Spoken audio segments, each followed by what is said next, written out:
नमस्कार, आप देख रहे हैं न्यूज हाट। मैं हूं आपके साथ रितेश शर्मा। आज हम बात करेंगे नेता प्रतिपक्ष तेजस्वी यादव की, क्योंकि वो गए हुए हैं केरल। और केरल में फर्राटेदार अंग्रेजी में भाषण जो है उनका खूब वायरल हो रहा है। लालू यादव के नाम पर खूब तालियां भी बज रही हैं। लेकिन जिस प्रकार से बिहार को लेकर के वो कह रहे हैं कि सबसे गरीब राज्य है भारत का, उसको लेकर के अब एनडीए के जो नेता हैं वो काफी ज्यादा गुस्सा है और तीखा प्रहार कर रहे हैं तेजस्वी यादव पर।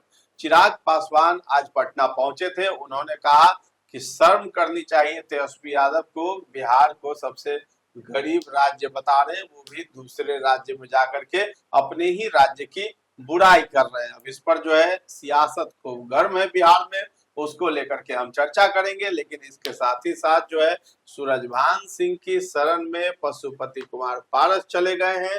और सूरजभान सिंह के छोटे भाई हैं, सांसद भी रह चुके हैं, चंदन सिंह। अब उनको जो है प्रदेश अध्यक्ष बना दिया गया है रालोसपा का।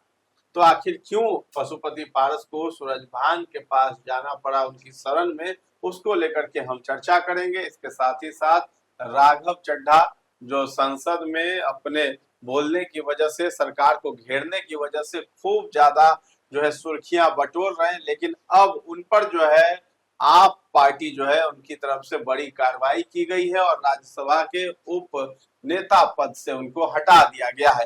तो आखिर अब ये चर्चा ये भी हो रही है कि राघव चड्ढा भाजपा में भी जा सकते हैं, इस बात में कितना दम है और केजरीवाल ने राघव चड्ढा से कौन सा बदला लिया है। तो इन तमाम मुद्दों पर हम चर्चा करेंगे। हमारे साथ जुड़े हैं न्यूज हाट के managing editor Ajay Kumar Mishra sir और अनिकेता शर्मा सर। शुरुआत करते हैं तेजस्वी की। दूसरे राज्य में जाकर बिहार को बदनाम कर रहे हैं, कह रहे हैं कि बहुत ज्यादा गरीब जो राज्य है वो बिहार ही है। अब उस पर चिराग पासवान समेत कई एक नेता अपनी प्रतिक्रिया दे रहे हैं, तेजस्वी को शर्म करने के लिए कह रहे हैं। देखिए, तेजस्वी यादव अभी केरल में 5 दिनों के दौरा पर। वहाँ उनकी पार्टी के भी 3 कैंडिडेट हैं, चुनाव लड़ रहे हैं। तो अब साथ में है वामपंथी गठबंधन के साथ में, वहाँ प्रचार कर रहे थे वामपंथी प्रत्याशी के लिए, है ना। तो उसमें उन्होंने जो है जिक्र करते करते कहा स्वास्थ्य में, शिक्षा में केरल बहुत आगे है और बिहार जो है एकदम पिछड़ा हुआ है। बिहार एकदम गरीब, सबसे नीचे है गरीबी के मामले में। तो ये बयान जो उन्होंने दिया, अंग्रेजी में उन्होंने बयान दिया, पूरा फराटेदार अंग्रेजी वो बोल रहे थे। तो उनका स्वागत किया वहाँ के मुख्यमंत्री पिनाराई का। उन्होंने जो है वहाँ के मुख्यमंत्री, केरल के मुख्यमंत्री है वामपंथी, उन्होंने खूब उनकी प्रशंसा भी की, उनका गर्मजोशी से स्वागत भी किया। लेकिन सब कुछ उनका सही रहा। बिहार के बारे में जो कहा कि सबसे गरीब राज्यों में है बिहार, तो ये स्वाभाविक है कि किसी दूसरे राज्य में जाकर अपने राज्य की बुराई करे, तो ये कहाँ तक उचित है। जबकि बिहार के 15 साल तक मुख्यमंत्री उनके पिताजी लालू प्रसाद यादव और उनकी माता राबड़ी देवी रही। इस मायने में अगर बिहार को वह गरीब बनाते हैं, गरीब राज्यों में शामिल, सबसे गरीब राज्यों में शामिल करते हैं, तो कहीं न कहीं वह भी दोषी है इस मामले में। और स्वाभाविक है कि अपने राज्य की जो है उतनी बुराई नहीं करनी चाहिए, कुछ भी हो दूसरे राज्यों में। यह सही था कि उन्होंने जब यह बोला कि शिक्षा और स्वास्थ्य के मामले में केरल बहुत आगे, स्वाभाविक ये सही था इनका संकेत। लेकिन बिहार को सबसे गरीब राज्य बताना, यह जो है बिहार के साथ उन्होंने कहीं न कहीं से कुछ न कुछ जो है उनकी गलतियां हुई है, जिसकी आलोचना स्वाभाविक है सब करेगा। एनडीए के तमाम लोग उनको घेर रहे हैं, चाहे वह जदयू के प्रदेश अध्यक्ष उमेश कुशवाहा हो या केंद्रीय मंत्री चिराग पासवान हो या और कई भाजपा नेता, उन लोग की खिंचाई कर रहे हैं सब कि भाई वो ऐसा नहीं बोलना चाहिए। वहां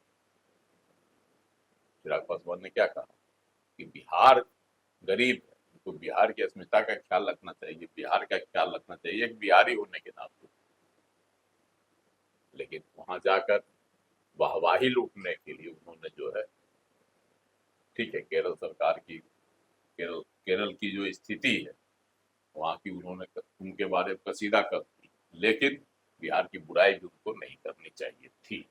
यह एक बड़ा सवाल जो है सियासत को गरमा दिया। और सर कहीं ना कहीं ये चीज भी देखा जा सकता है कि जिस तरीके से वो यहाँ पे वहां पे गए दौरे के लिए, क्योंकि उनके कैंडिडेट्स हैं आरजेडी के वहां पे चुनाव केरल प्रचार में करने गया है। चुनाव प्रचार के लिए। लेकिन कहीं ना कहीं ये बैड मतलब एक तरीके से नेगेटिव इम्पैक्ट भी छोड़ सकता है, क्योंकि जिस राज्य से आप आए हैं उस राज्य के आपके जो इतनी बड़ी पार्टी है राजद आरजेडी, और उसके कैंडिडेट अगर आप केरल में एक इतने बड़े राज्य में हैं, तो उसका नेगेटिव इम्पैक्ट नहीं जा सकता है कि एक ऐसे राज्य से कोई पार्टी आया है उसके कैंडिडेट को हम क्यों ही मतलब आगे बढ़ाएं। जहां तक तेजस्वी यादव सोच रहे हैं कि अपने पार्टी को राष्ट्र लेवल पे नेशनल लेवल पे ले जाए, सेंट्रल लेवल पे ले जाए, और जिस तरीके से वो बिहार के बारे में ऐसी बातें किए हैं, तो वो नेगेटिव इम्पैक्ट भी तो लोगों के ऊपर छोड़ सकता है, और लोग कैसे वोट कर सकते हैं उनके कैंडिडेट तो को। खैर वही के हैं, केरल के ही वो हैं। तो वही के है, लेकिन पार्टी जो है वो जिस उमेश तरीके से कुशवाहा फैलाने ने की सोच रहे हैं। कुशवाहा ने बड़ा अच्छी बात कही कि उनको जो है ये भी ख्याल रखना चाहिए कि उनके, सही बात उन्होंने कहा, उनके माँ बाप भी जी। बिहार के रहे 15 साल तक मुख्यमंत्री, तो उसका भी उनको बताना चाहिए। चिराग पासवान ने यही बातें दोहराई है कि वो किस मुंह से इस बात को दोहराते हैं कि बिहार जो है सबसे गरीब राज्य है, क्योंकि उनके पिताजी का भी शासनकाल था, माँ भी थी यहीं पर मुख्यमंत्री रही, बावजूद इसके जो है उत्थान तो नहीं हुआ, उसके बाद ही कुछ हुआ है, उनके शासनकाल के बाद ही स्वाभाविक बिहार है। इतना आगे बढ़ा है। तो और इस ये तरह तो की एक- बातें नहीं देखिए, करनी और ये चाहिए तो एक उनको। क्वेश्चन मार्क भी होना चाहिए ना भाई कि आपके भी तो बिहारी लोग सरकार, थे। बिहार की जो वर्तमान सरकार, उससे ठीक है उनकी नाराजगी है, लेकिन वह जाकर दूसरे राज्यों में बिहार की तौहीन करे, तो ये तो कहीं से भी उचित नहीं है। सही में लोग इनकी आलोचना कर रहे हैं। जिस तरह से राहुल गांधी विदेश में जाते जाके हैं, भारत का करते हैं उसी भारत की तरीके निंदा से। करते हैं ना, जी, तो क्योंकि राहुल गांधी के चेला हैं ये भी वही कर रहे हैं। हाँ, वो भी वही विदेश कर में रहे रह हैं करके जो है अपने ही राज्य में, केरल में जाकर बिहार की निंदा कर दी है। चलिए सूरजभान सिंह की बात कर लेते हैं। उनके पास पहुंच गए पशुपति पारस, उनके भाई हैं चंदन सिंह, उनको जो है प्रदेश अध्यक्ष बना दिया है अपनी पार्टी का। तो आखिर अब जो अलगाव हो गया था विधानसभा चुनाव में, सूरजभान सिंह अलग चले गए थे, अब कैसे साथ फिरे? देखिए, सूरजभान सिंह अभी भी जो है रालोसपा के साथ नहीं है, मतलब पशुपति कुमार पारस के पार्टी के साथ नहीं है।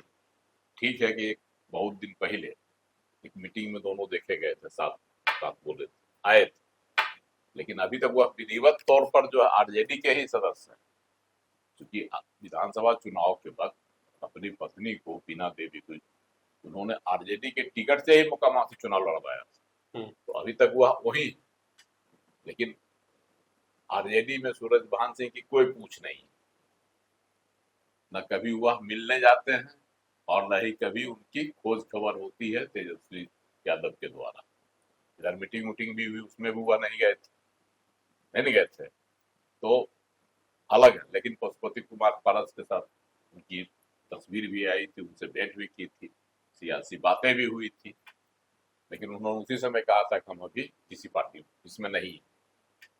तो ये एक मुद्दा था, लेकिन उनके भाई हैं चंदन सिंह, वह नवादा से सांसद भी रहे, तो उनको जो है अभी है वो, ठीक है, जिस समय लोजपा का विभाजन हुआ था तो चंदन सिंह भी नवादा के सांसद रहते हुए चंदन सिंह भी पशुपति कुमार पारस के साथ आ गए। 5 जो सांसद आए थे उसमें एक चंदन सिंह भी थे, वो अभी पशुपति कुमार पारस के साथ ही आ गए, इनकी ही पार्टी में थे, उनका रालोसपा में चले आए थे, तो इनका जुड़ाव रहा। लेकिन जिस तरह से उसके पहले भी उनको बना सकते थे प्रदेश अध्यक्ष चाहे कोई, लेकिन उस समय उनको नहीं बनाया गया। अब जब, हालांकि इसके बारे में तर्क दिया गया है कि वह अस्वस्थ रहा करते थे, इसलिए उनकी राजनीति में सक्रियता कम हो गई चंदन सिंह, अब वह स्वस्थ है और फिर से सक्रिय हो गया है, इसलिए उनको पार्टी की बड़ी जवाबदेही दी गई है और प्रदेश अध्यक्ष बनाया गया। इसके पहले पशुपति कुमार पारस के भतीजा प्रिंस राज पासवान वह प्रदेश अध्यक्ष हुआ करते थे, जिनको जो है बना दिया गया है राष्ट्रीय कार्यकारी अध्यक्ष बना दिया गया है, वो अब राष्ट्रीय राजनीति में चले गए। इनको प्रदेश की राजनीति में रखे हैं, प्रदेश कमेटी की। तो इससे एक संदेश जा रहा है कि फिर से पशुपति कुमार पारस सूरजभान सिंह के साथ अपना संबंध स्थापित कर रहे हैं नए सिरे से। जिस समय सूरजभान सिंह अपनी पत्नी को आरजेडी से के टिकट पर मुकामा से चुनाव में उतार दिए, उस समय कहीं न कहीं सूरजभान सिंह और पशुपति कुमार पारस में जो है मतभेद था, मनभेद भी था। इसलिए कि पशुपति कुमार पारस भी आरजेडी में के साथ गठबंधन करना चाह रहे थे, लेकिन उनको कोई तरजीह नहीं थी। 2 सीट मांगते रह गए, 2 सीट भी उनको नहीं मिली। जबकि लालू प्रसाद जी ने कहा था, जब वह एनडीए छोड़े थे पशुपति कुमार पारस, तो लालू जी ने स्वागत किया था और अपने महागठबंधन में इनको भी शामिल करने की बातें कही थी, लेकिन तेजस्वी यादव ने कहीं से भी इनको कोई भाव नहीं दिया और लाचार होकर जो है विधानसभा चुनाव में कुछ सीटों पर अकेले लड़ गए। अलौली अपने गिरी क्षेत्र अलौली विधानसभा सीट से अपने बेटे को लड़ाए, है ना, लेकिन यशराज ने उस तरह कुछ ना, तो अपने बेटे को लड़ाया, वह भी हार गया और जितने भी प्रत्याशी थे तो इनके पास कोई विकल्प ही नहीं बचा है ना। सूरजभान सिंह के पास भी कोई विकल्प नहीं है, उनकी पावर भी अब कहीं ना कहीं खत्म हो गई है। अनंत सिंह से टक्कर लिए और हार गए, अब उनके पास भी ना कोई विकल्प है ना पशुपति पारस के पास। तो दोनों अब फिर से जो है इकट्ठे एक साथ हो रहे हैं, जमा की कहीं कुछ आगे अलग जो है दृश्य बन जाए, कुछ अलग निकल कर आ जाए। और एक तस्वीर जो आई थी चिराग पासवान जो पैर छू रहे थे पशुपति पारस अपने चाचा के, तो आगे संभावना है कि एक साथ हो सकते हैं, नहीं भी हो सकते, लेकिन इन दोनों के पास तो फिलहाल कोई विकल्प नहीं है। आरजेडी वैल्यू दे रहे हैं, एनडीए में इनकी कोई इज्जत रह नहीं गई है। चिराग पासवान जो मिले थे अपने चाचा से गांव पर पैतृक निवास पर, तो उसमें जो है इनकी मुलाकात को लोग सहज तरीके से लिया, ठीक है, लेकिन उसके बाद से कोई सियासी बातें नहीं हो रही, ना ही कोई सियासी मुलाकात हुई है दोनों की। एक पारिवारिक संबंध का जो था वह वहां निर्वहन किया गया था और चिराग पासवान ने एक जो है पारिवारिक मर्यादा का पालन करते हुए पैर छूकर उनको प्रणाम किया पशुपति कुमार पारस को, और पशुपति कुमार पारस ने भी आशीर्वाद दिया। मतलब एक तरह से पारिवारिक रिश्ता वहां दिखाई पड़ रही थी, राजनीतिक संबंध कहीं से भी दिखाई नहीं पड़ा। तो ये है कि अब लेकिन उसके बाद से चिराग पासवान भी पशुपति कुमार पारस पर कोई बयान नहीं देते हैं खिलाफ में, और ना ही पशुपति कुमार पारस कोई बयान देते हैं चिराग पासवान के बारे में। हालांकि एनडीए के बारे में वो देते हैं, है ना। अब आज भी उन्होंने कहा कि भाई एनडीए ने जो है नीतीश कुमार के साथ गलत किया। वह बोलते हैं भाजपा ने गलत किया, वह जरूर बोल रहे, आज भी बोले, लेकिन चिराग पासवान के बारे में उनका कोई अब उस तरह का बयान नहीं आ रहा। तो वही सब जाने सियासत से भविष्य आगे क्या होता, लेकिन सूरजभान सिंह से संबंध इन्होंने चंदन सिंह के बहाने सुधार ली। राघव चड्ढा की बात कर लें, बहुत ज्यादा सुर्खियों में रहते हैं और अब उन पर जो है ये बड़ा एक्शन लिया गया है। उन्हीं की पार्टी ने जो है उन्हें राज्यसभा के उपनेता पद से हटा दिया है। आखिर कौन सी दुश्मनी निभाने लगे हैं या फिर कौन चीज का बदला ले रहे हैं केजरीवाल? देखिए, राघव चड्ढा पर केजरीवाल की नजर बहुत पहले से गड़ी हुई, उनको किनारे करना चाह रहे थे। जब वह शराब कांड में उनको जो है बरी हो गए, दिल्ली के कोर्ट से हो गए थे ना बरी, हाँ, राव जेवेन्यू कोर्ट से जब वह बरी हो गए तो वो भी बरी हो गए, मनीष सिसोदिया भी हो गए, सब के सब बरी हो गए, केस ही नहीं खारिज हो गया। तो उस समय जो है राघव चड्ढा कोई प्रतिक्रिया नहीं दी, न इनका स्वागत करने गए न कुछ। उससे पहले भी पंजाब में कई 2022 का विधानसभा 2022 के समय भी हुई कई बातें, उस समय भी राघव चड्ढा एकदम उदासीन थे, वहां चल रहा था, चले गए थे विदेश घूमने। अपनी प्रियंका परिणीति चोपड़ा अपनी पत्नी के साथ तो उनकी शादी हुई, उनके साथ चले गए थे घूमने विदेश। तो ये सब घटना पर जो है केजरीवाल नजर कराए, इसीलिए उन्होंने जो है कड़ा एक्शन लिया। अब राघव चड्ढा है राज्यसभा में आपके सदस्य हैं, बोल रहेंगे नहीं ही, पाएंगे अब, लेकिन उन पर उनके जगह उनको पद से हटा दिया गया, उपनेता पद से। अब उनकी जगह जो है डॉक्टर अशोक कुमार मित्तल को राज्यसभा में पार्टी का नया डिप्टी लीडर मतलब उप लीडर बनाया गया है। ये कौन है? लवली जो प्रोफेशनल है ना इंस्टीट्यूट एलपीयू उसके मालिक हैं। हाँ, तो अब वहाँ पंजाब में चुनाव होना है, इसलिए इनको बनाया गया है। ये भी एक पंजाब में बड़ा चुनाव फैक्टर है, साधने के इसलिए लिए मित्तल जी को बना दिया गया। चुनाव होगा 27 में है पंजाब में चुनाव, तो वहाँ विधानसभा का चुनाव होना है। मित्तल लवली प्रोफेशनल ग्रुप के हैं, वहाँ एक तो लड़कों को भी स्टूडेंट है उसको भी मोटिवेट करेंगे। दूसरी बात है कि अरविंद केजरीवाल सत्ता से बाहर हैं, तो बहुत कुछ होता है चुनाव लड़ने के लिए। उसमें एक मजबूत जो होता है धनबली, वह उसकी ताकत उसी को खड़ा किया। हाँ, उसने उसकी ताकत होती है, लगती है उसके पीछे, तो यह भी ख्याल होगा, इसलिए इनको हटा दिया। और एक चर्चा और कि राघव चड्ढा की भाजपा नेताओं के साथ जो है इधर दोस्ती बढ़ गई।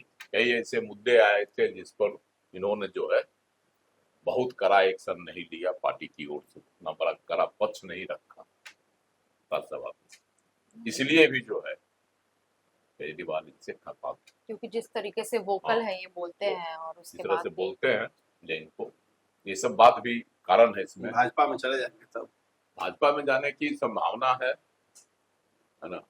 लेकिन जिस तरीके से संसद में सदन में वो जो बोलते हैं मुखर होकर के सरकार के खिलाफ, नीतियों के खिलाफ, तो फिर कैसे बोल पाएंगे? फिर भाजपा में ही चले जाएंगे राघव चड्ढा हाँ। नहीं तो भाजपा में चले, इसका मतलब अभी कैसे चुप्पी साधे हुए थे बहुत मुद्दे पर। जब उन्हीं अभी- के पार्टी के ऊपर अभी इतनी बजट बड़ी सत्र आफत में- आई थी तब वो जिस तरीके से चुप थे बजट तो सत्र फिर में राघव चड्ढा कितना एकदम सॉफ्ट नजरिया पर थे, जो गंभीर मुद्दा आता था उस पर चुप्पी साधे रहते थे।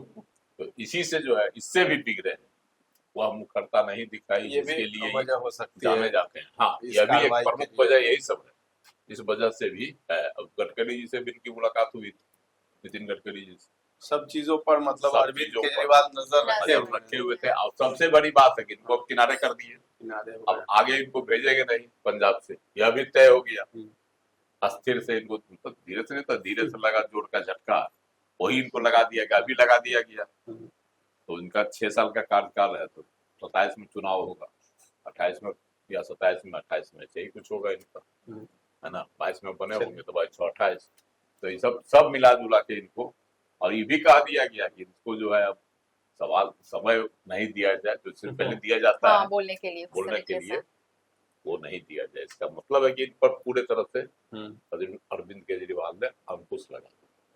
चलिए, राघव चड्ढा जो है अब उन पर अंकुश लगा रहे हैं केजरीवाल। देखना है कि वो भाजपा में अब जाते हैं या फिर क्या रुख अख्तियार करते हैं आगे चल करके, उनकी भी प्रतिक्रिया का इंतजार रहेगा। लेकिन इसके साथ ही साथ सूरजभान सिंह के शरण में पशुपति पारस पहुंच गए, ये भी एक बड़ी खबर है। आगे चल करके अब क्या कुछ करेंगे सूरजभान सिंह और कैसी जोड़ी बनेगी बिहार में, किस तरह की रूपरेखा तैयार होगी, कैसी रणनीति तैयार करेंगे, वो भी देखने वाली बात होगी। क्योंकि युवाओं के हाथों में अब कमान गई है। सूरजभान सिंह तो नहीं, उनके भाई चंदन सिंह को मौका मिला है। एक तरफ प्रिंस राज पासवान है, तो कहीं ना कहीं युवाओं के हाथ में ये शक्ति चली गई है। रालोसपा जो पार्टी है उसकी कमान अब आगे जो है, तेजस्वी यादव भी युवा है, लेकिन युवा होने के नाते जो है वो बिहार को ही बदनाम कर रहे हैं, वो भी दूसरे राज्य केरल में जाकर के। और उन पर जो प्रतिक्रिया भी दे रहे हैं युवा नेता ही हैं चिराग पासवान, वो बता रहे हैं कि उनको शर्म करना चाहिए जिस तरीके से बिहार को बदनाम कर रहे हैं। उन्हीं के जो पिता और माँ दोनों थी, उन्हीं के शासनकाल में बिहार जो गरीब था आज भी गरीब है, और इस तरह से बिहार को बदनाम करना छोड़ देना चाहिए तेजस्वी यादव को। फिलहाल इन तमाम मुद्दों पर आप क्या सोचते हैं हमें कमेंट में जाकर जरूर बताइएगा। फिलहाल इस चर्चा को हम लोग यहीं पर विराम देते हैं। कैसा लगा है ये कार्यक्रम, ये भी हमें कमेंट सेक्शन में जाकर के जरूर बताइएगा। और हमारे चैनल को अभी तक आपने सब्सक्राइब नहीं किया है तो जरूर कर लें। धन्यवाद।